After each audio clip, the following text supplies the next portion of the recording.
कांग्रेस के नए मुख्यालय के उद्घाटन के मौके पर राहुल गांधी ने पार्टी के नेताओं को जो संबोधित किया उसके कुछ हिस्सों को लेकर विवाद हो गया है और उस पर बात करने के लिए टीएस सिंहदेव हमारे साथ है। सर, राहुल जी ने कहा कि सिर्फ बीजेपी आरएसएस से नहीं, इंडियन स्टेट से भी हमारी लड़ाई है। इसको लेकर विवाद है। बीजेपी कह रही है कि राहुल गांधी का दिमाग खराब हो गया है और सवाल यह कि आखिर राहुल क्या कहना चाहते हैं, इंडियन स्टेट से कैसी लड़ाई? जब संविधान बना था हमने परिकल्पना स्टेट की जिसमें जनता के द्वारा चुने गए प्रतिनिधि बैठेंगे और उसका संचालन करेंगे और किसी भी तंत्र को कोई भी उड़ा के ले जा सकता है। ऐसी ही व्यवस्थाओं से या कोई भी समान व्यवस्थाओं से भी डिक्टेटरशिप पनपते हैं, एक पार्टी राज पनपते हैं, बहुत सारी चीज़ें पनपती हैं। वो होता है स्टेट, उसका उपयोग और दुरुपयोग। आज उसका दुरुपयोग हो रहा है और राहुल जी ने पूरी की पूरी बात उस तरफ ध्यान केंद्रित की है कि आज इलेक्शन कैसे हो रहे हैं। इलेक्शन कमीशन के सुप्रीम कोर्ट के आदेश के ऊपर नियम बदल दिए जाते हैं कि कोई जानकारी नहीं दी जाएगी। उस स्टेट के ऊपर राहुल जी का कमेंट है।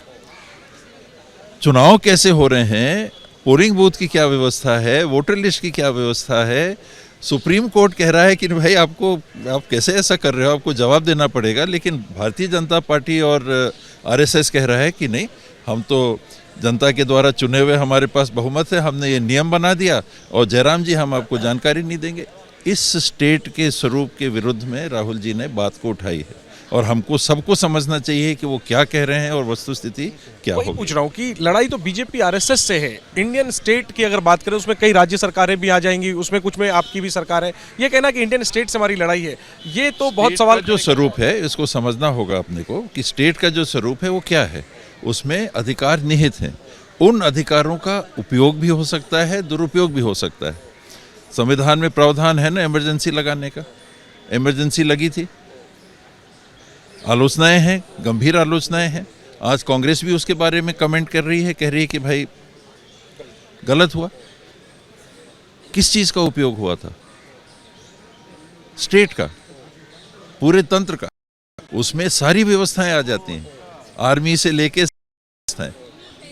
उस व्यवस्था को आज कोई उड़ा के ले जा रहा है। तो बीजेपी आरएसएस द्वारा कब्जे किए हुए स्टेट के संबंध में राहुल जी ने कहा। लेकिन बीजेपी कह रही है कि राहुल गांधी का दिमाग खराब हो गया है। जो ये इस तरीके की सीखने की आवश्यकता उनको है, दिमाग बंद उनके हो गए और वो किस तरफ देश को ले जा रहे हैं कि सुप्रीम कोर्ट को बार बार कहना पड़ रहा है। कभी आप चंडीगढ़ का चुनाव उड़ा लेते हैं, हरियाणा में 99% बैटरी हो जाती है।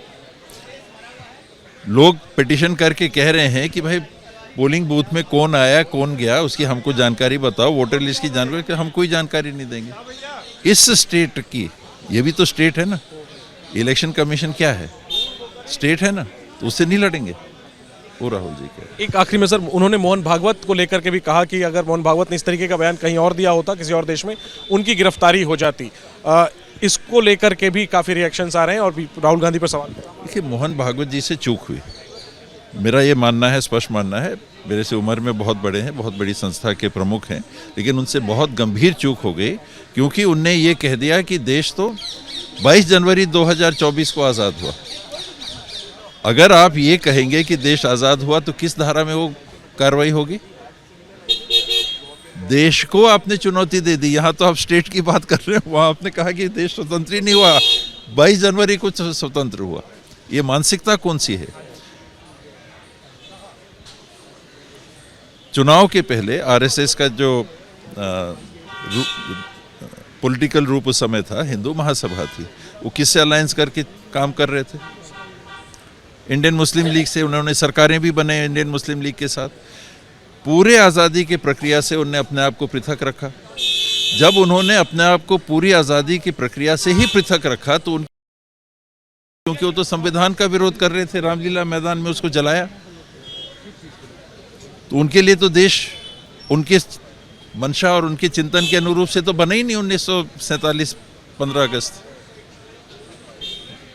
ये बहुत बड़ी गलती, बहुत बड़ी भूल और बहुत बड़ी बात संविधान के विपरीत, देश के विपरीत, इस राष्ट्र के विपरीत मोहन भागवत जी कर गए। गलती हो गई उनसे। शुक्रिया बात करने के लिए। कैमरा पर्सन अजीत चाको के साथ Jainendra, ABP news, Delhi. For exclusive and insightful videos, subscribe to our new channel ABP Live Premium.